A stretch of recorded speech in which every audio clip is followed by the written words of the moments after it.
Hello students, हम पढ़ रहे हैं अपना चैप्टर 6 वंशागति के आणविक आधार, जिसमें हम पहले हमने डीएनए और आरएनए के बारे में बात करी थी कि डीएनए और आरएनए होते क्या है।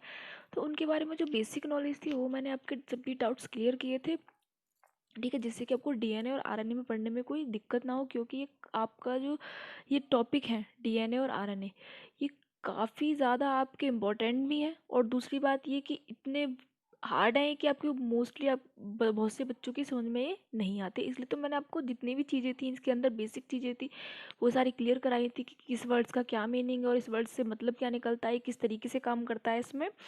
तो हमने बात कर रहे थे डीएनए की संरचना के बारे में।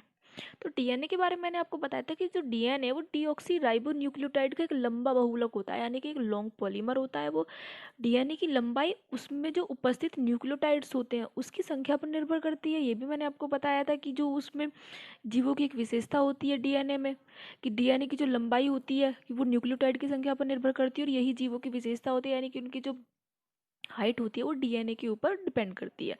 तो स्ट्रक्चर पढ़ रहे थे हम डीएनए का, तो मैं बात कर रही थी कि डीएनए जो होता है वो दो पॉलीन्यूक्लियोटाइड श्रृंखला से मिलकर बना होता है, यानी कि पॉली मतलब अनेक न्यूक्लियोटाइड। तो फिर अनेक के बारे में जान लेते हैं। फिर हमने बात करी थी न्यूक्लियोटाइड के बारे में कि न्यूक्लियोटाइड क्या होता है हमारा। तो मैं आपको बता देती हूँ कि न्यूक्लियोटाइड्स क्या होते हैं। जैसे कि यहाँ पे मैंने एक तरीके से ये बनाए हुए हैं, 1 2 3 4 5 6 7 8 9 10, यानी कितनी भी आप हज़ार तक अनगिनत कितनी भी श्रृंखलाएं बना लीजिए, ये हो जाएगी एक पॉलीन्यूक्लियोटाइड श्रृंखला। इस तरीके से कि इस तरीके से चेन में जुड़ा हुआ होता है डीएनए। तो जो न्यूक्लियोटाइड्स होते हैं उनके 3 टाइप्स होते हैं। तो न्यूक्लियोटाइड के 3 टाइप्स कौन कौन से होते हैं जो जिनसे डीएनए मिलकर बना होता है? पहला होता है वो नाइट्रोजन क्षार, दूसरा पेंटोस शर्करा, तीसरा फॉस्फेट समूह। तो हमने अपने नेक्स्ट टॉपिक में क्या पढ़ा था? नाइट्रोजन क्षार के बारे में पढ़ा था कि नाइट्रोजन क्षार जो होते हैं वो कौन कौन से होते हैं। नाइट्रोजन क्षार होते हैं हमारे एडेनिन, ग्वानिन, साइटोसिन और थायमिन। यहाँ पे हम खाली डीएनए की बात कर रहे हैं, पूरे नाइट्रोजन क्षार की बात नहीं कर रहे। ठीक है, क्योंकि नाइट्रोजन क्षार में जो आते हैं एडेनिन, ग्वानिन, साइटोसिन, थाइमिन और यूरेसिल आता है, लेकिन यूरेसिल डीएनए में नहीं आता, वो आता है आपका आरएनए में। तो यहाँ बात हो रही है डीएनए की, तो इसलिए आप इस डाउट में ना रहें कि इन्होंने यूरेसिल नहीं बताया। ठीक है, तो जो डीएनए में जो न्यूक्लियोटाइड क्षार आते हैं, न्यूक्लियोटाइड में जो नाइट्रोजन क्षार आते हैं वो आते हैं एडेनिन, ग्वानिन, साइटोसिन और थाइमिन। ठीक, क्योंकि यूरेसिल इनमें एब्सेंट होता है, यूरेसिल प्रेजेंट होता है डी आरएनए में और वहाँ पे थाइमिन एब्सेंट होता है। तो जो एडिनिन और ग्वानिन होते हैं उनको बोलते हैं प्यूरिन, साइटोसिन और थाइमिन को बोलते हैं पिरिमिडिन। पेंटोस शर्करा के बारे में हमने बात करी थी कि पेंटोस शर्करा जो थी वो 2 टाइप्स की होती है, डिऑक्सी राइबो शर्करा और राइबो शर्करा। तो राइबो शर्करा आती है आपकी आरएनए में, और यहाँ पे डिऑक्सी राइबो शर्करा मैंने बताया तो ये आती है आपकी डीएनए में। ठीक, फॉस्फेट समूह जो होता है वो आता है पीओ4। ठीक, तो अब बात करते हैं हम। उसके बाद हमने जाना था कि इनकी जो श्रृंखलाएं थी, इनके जो स्ट्रक्चर थे राइबो शर्करा के, डिऑक्सी राइबो शर्करा के, एडेनिन, ग्वानिन, थाइमिन, इन सब के हमने स्ट्रक्चर देखे थे। स्ट्रक्चर में हम क्या देख रहे थे कि सारे ऑलमोस्ट सेम ही थे, बस क्या हो रहा था, सब में नाइट्रोजन क्षार जुड़ रहे थे और कुछ द्विचक्रीय थे, कुछ एक चक्रीय थे। ठीक है, तो जो आरएनए होता है उसमें भी एक चक्रीय हमें पाया जा रहा था, यूरेसिल जो होता है। ठीक, फिर उसके बाद जब हमने राइबोस शर्करा देखी थी, राइबोस शर्करा में हम क्या देख रहे थे कि जो उनमें पंच कार्बनीय शर्करा होती है, पेंटोस शर्करा जितनी भी होती है वो पंच कार्बनीय होती है, यानी उनमें 5 कार्बन जुड़े होते हैं, यानी कि जो शुगर मॉलिक्यूल्स होते हैं उनमें 5 कार्बन उपस्थित होते हैं। तो हमने राइबोस शर्करा भी देखी, डिऑक्सी राइबोस शर्करा भी देखी। फिर हमने देखा कि राइबोस शर्करा में जो सेकेंडरी और टर्शरी कार्बन थे उन पर हाइड्रोक्सिल ग्रुप उपस्थित था, और जो डिऑक्सी राइबोस शर्करा थी उस वो हाइड्रोक्सिल ग्रुप उसमें एब्सेंट था डीऑक्सी राइबोज में, और इसी की जगह पर हाइड्रोजन ग्रुप जुड़ गया था। डीऑक्सी राइबोज शर्करा में हमने ये देखा था कि सेकेंडरी कार्बन पर हाइड्रोक्सिल ग्रुप एब्सेंट हो गया था और वहाँ पे हाइड्रोजन ग्रुप आ गया था। उसके बाद हमने न्यूक्लियोटाइड के बारे में जाना और न्यूक्लियोसाइड के बारे में जाना। जो हमारा न्यूक्लियोसाइड था वो नाइट्रोजनी क्षार प्लस पेंटोस शर्करा से मिलकर बन रहा था, वहाँ पे फॉस्फेट ग्रुप एब्सेंट था। और जो न्यूक्लियोटाइड था हमारा वो नाइट्रोजनी क्षार प्लस पेंटोस शर्करा प्लस फॉस्फेट ग्रुप से वो हमारा मिलकर बन रहा था। ठीक है, ये तो बात हो गई आपकी डीएनए की संरचना के बारे में कि डीएनए की संरचना आपको पढ़ने से पहले ये सब आपका क्लियर हो कि पॉलीन्यूक्लियोटाइड्स आपके होते क्या हैं। अब बात करते हैं अपनी मेन संरचना के बारे में, न्यूक्लियोटाइड के बारे में। ठीक है, तो देखते हैं स्ट्रक्चर, देखते हैं पहले सारे। तो ये स्ट्रक्चर मैंने डिऑक्सी राइबो शर्करा के बनाए हुए हैं, क्योंकि पंच कार्बनीय श्रृंखलाएं, तो 1 2 3 4 5 कार्बन यहाँ पे जुड़े हुए हैं। तो यहाँ पे हम देखते हैं कि जो प्राइमरी कार्बन होता है उससे एडेनिन जुड़ा होता है डीएनए में, और जो फिफ्थ कार्बन है उस पर फॉस्फेट ग्रुप जुड़ा हुआ होता है, ठीक है, और जो टर्शरी कार्बन है उस पर हाइड्रोक्सिल ग्रुप, ठीक। उसके बाद सेकंड लेते हैं, सेकंड में क्या होता है, प्राइमरी कार्बन पर ग्वानिन जुड़ा हुआ होता है और फिफ्थ कार्बन पर फॉस्फेट ग्रुप जुड़ा हुआ होता है, और थर्ड में क्या होता है कि प्राइमरी पर साइटोसिन जुड़ा हुआ होता है और फिफ्थ कार्बन फॉस्फेट ग्रुप जुड़ा होता है, थर्ड जो टर्सरी कार्बन है उस पर हाइड्रोक्सिल ग्रुप ही प्रेजेंट है हमारा। उसके बाद आता है हमारा फोर्थ, जो हमारी चौथी श्रृंखला आती है। चौथी श्रृंखला में क्या होता है, प्राइमरी कार्बन पर हमारा ये थायमिन जुड़ा हुआ होता है और फिफ्थ कार्बन पर फॉस्फेट ग्रुप जुड़ा होता है। अगर आपको कार्बन पंच कार्बन यानी कि आपको 5 कार्बन गिनने, तो आप कहाँ यहाँ से स्टार्ट करेंगे, प्राइमरी सेकेंडरी टर्सरी फोर्थ और फिफ्थ, ये होते हैं आपके 5 कार्बन, ए प्राइमरी सेकेंडरी टर्सरी फोर्थ और फिफ्थ। तो इस तरीके से जो फर्स्ट होता है उसको प्राइमरी बोलते हैं, सेकंड जो होता है उसको सेकेंडरी बोलते हैं, जो थर्ड होता है उसको टर्सरी बोलते हैं, फोर्थ को फोर्थ और फिफ्थ को फिफ्थ बोलते हैं, और 5 को पेंट बोलते हैं। तो पंचकार्बनीय श्रृंखलाएं होती हैं जितनी भी डीएनए में होती है, ठीक है। उन पे क्या होता है, उन पे जो एडेनिन नाइट्रोजनी क्षार होते हैं वो सारे उन पे प्राइमरी कार्बन पर अटैच्ड होते हैं, और फिफ्थ कार्बन पर उन पे पेंटोस शर्करा जुड़ी हुई होती है, क्योंकि जो डीएनए होता है वो पेंटोस शर्करा और नाइट्रोजनी क्षार से मिलकर बना हुआ होता है। उसमें आपका जो फॉस्फेट ग्रुप है वो ऐड होगा। अब देखते हैं पॉलीन्यूक्लियोटाइड श्रृंखला। आपकी ऑलमोस्ट चीज़ें मैंने आपकी क्लियर कर दी, जिससे कि आपको डीएनए की जो श्रृंखला होती है यानी कि डीएनए का जो स्ट्रक्चर होता है उसमें आपको कोई डाउट ना रहे। तो अब डीएनए को देखते हैं कि डीएनए की जो श्रृंखला होती है वो किस तरीके से बनी हुई होती है। तो सबसे पहले हमने लिया अपना फर्स्ट वाला एडेनिन। तो जो श्रृंखला मैंने ऊपर बनाई हुई है वो मैंने नीचे बनाई हुई है सेकेंड, कि यहाँ पे आप देखेंगे कि प्राइमरी कार्बन पर एडेनिन जुड़ा हुआ है।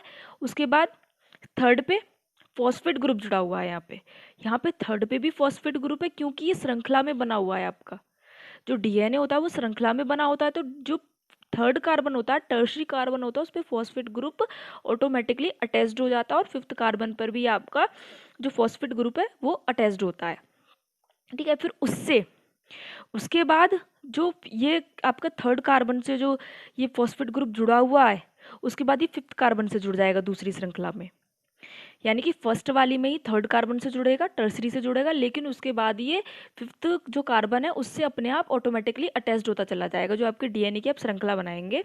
तो फर्स्ट पे आपका साइटोसिन ही जुड़ा हुआ है यहाँ पे, और उसके बाद आपका फिफ्थ पे क्या जुड़ा है, फॉस्फेट ग्रुप जुड़ा हुआ है।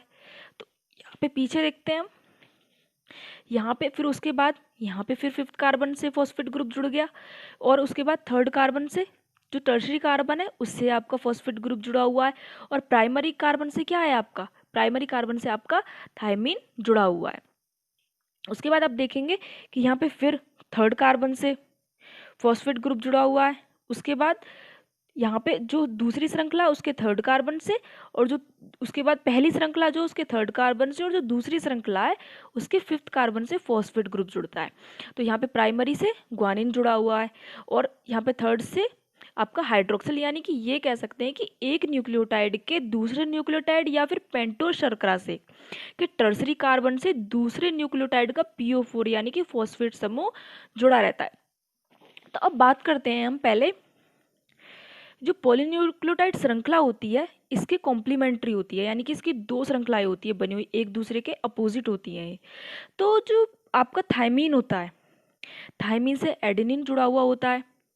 ये हर जो इतनी भी डीएनए श्रृंखलाएं होती हैं उनमें ये चीज़ होती है आपकी कि थायमीन जो होता है थायमीन ग्रुप से एडेनिन जुड़ा हुआ होता है, और ऐसे भी हो सकता है कि एडेनिन के अपोजिट आपका थायमीन होगा, लेकिन ये दोनों एक दूसरे के अपोजिट ही रहते हैं, और कोई सा भी न्यूक्लियोटाइड किसी दूसरे के नाइट्रोजनी क्षार जो होते हैं वो किसी दूसरे के अपोजिट नहीं आते। तो ये जो ये हाइड्रोजन बॉन्ड से आपस में जुड़े हुए होते हैं। तो ये आपका सेकेंड हाइड्रोजन बॉन्ड। तो अब यहाँ पे ये आपका साइटोसिन है, साइटोसिन ग्वानिन से जुड़ा हुआ है, ये आपका ट्रिपल हाइड्रोजन बॉन्ड से जुड़ा हुआ है। तो ग्वानिन के अपोजिट होता है आपका साइटोसिन, ये भी आपके ट्रिपल हाइड्रोजन बॉन्ड से जुड़ा हुआ है। तो अब देखते हैं इनके कॉम्प्लीमेंट्री। तो इनका जो कॉम्प्लीमेंट्री होता है बिल्कुल एक इसके अपोजिट होता है, यानी कि आप यहाँ पे क्या देखेंगे, यहाँ पे आप देखेंगे प्राइमरी से क्या है, प्राइमरी से आपका एडेनिन जुड़ा हुआ है, लेकिन यहाँ से आप स्टार्ट करेंगे इसको 1 2 3 4, आपको फोर्थ से यहाँ पे ये यहाँ पे थायमिन जुड़ा हुआ है, क्योंकि एडेनिन के अपोजिट आपका थायमिन आता है। तो यहाँ पे आपका ये क्या है, इस वाले कार्बन से आपका PO4 जुड़ा हुआ है, यानी कि फॉस्फेट ग्रुप जुड़ा हुआ है। थर्ड कार्बन से आपको फॉस्फेट ग्रुप यहाँ पे इस तरीके से जुड़ा हुआ होगा। ठीक, उसके बाद आप सेकंड में देखेंगे कि सेकंड में जो आपका फर्स्ट कार्बन है, फर्स्ट कार्बन के उससे PO4 फॉस्फेट ग्रुप जुड़ा हुआ होगा। तो जो साइटोसिन है उसके अपोजिट आता है आपका ग्वानिन। और इन दोनों में आपस में क्या होता है, ट्रिपल हाइड्रोजन बॉन्ड होता है। तो ये पे ट्रिपल हाइड्रोजन बॉन्ड से आपका ये अटैच्ड हो गया। अब देखते हैं नेक्स्ट। तो नेक्स्ट में क्या होता है कि आपका थर्ड से तो फॉस्फेट ग्रुप जुड़ा हुआ ही है, क्योंकि फॉस्फेट ग्रुप जो वो थर्ड से जुड़ा होता है, चाहे आपका कॉम्प्लीमेंट्री हो चाहे वो आपका फर्स्ट हो। ठीक, तो थर्ड से आपका फॉस्फेट ग्रुप जुड़ा हुआ है। और उसके बाद फर्स्ट से क्या है आपका, फर्स्ट से आपका यहाँ पे फर्स्ट से आपका फॉस्फेट ग्रुप जुड़ा हुआ होगा। और यहाँ पे क्या है, यहाँ से एडेनिन जुड़ा हुआ है आपके इससे। तो एडेनिन के अपोजिट क्या आता है, थायमिन एडेनिन के अपोजिट आता है। तो ये डबल हाइड्रोजन बॉन्ड से जुड़ा हुआ है। उसके बाद आता है आपका ये लास्ट जो साइटोसिन आता है। साइटोसिन होता है ग्वानिन के अपोजिट। तो यहाँ पे ट्रिपल हाइड्रोजन बॉन्ड से आपस में जुड़े होते हैं, यानी कि इसके अपोजिट सेम ये होता है आपका। तो आप ये कह सकते हैं कि एक न्यूक्लियोटाइड के दूसरे न्यूक्लियोटाइड के टर्शरी कार्बन से फॉस्फेट समूह जुड़ा हुआ होता है, या फिर पेंटोस शर्करा के प्राइमरी कार्बन से नाइट्रोजन क्षार जुड़ा रहता है, या फिर पेंटोस शर्करा के पांचवें कार्बन से फॉस्फेट समूह जुड़ा रहता है। और एक न्यूक्लियोटाइड के पेंटोस शर्करा के टर्शरी कार्बन से दूसरे न्यूक्लियोटाइड का फॉस्फेट समूह जुड़ा रहता है। तो ये थी आपकी DNA की संरचना के बारे में। तो अभी आप इस चीज़ को क्लियर करें अपना। अगर आपके जितने भी डाउट्स आप मुझे बता सकते हैं कमेंट्स में कि आपकी ये चीज़ क्लियर नहीं हो रही। उसके बाद हम नेक्स्ट टॉपिक बाद में स्टार्ट करेंगे, क्योंकि ये टॉपिक आपका काफ़ी टफ है, आपको इसको समझने में बहुत टाइम लगेगा। तो इसको प्लीज़ ध्यान से पढ़ें।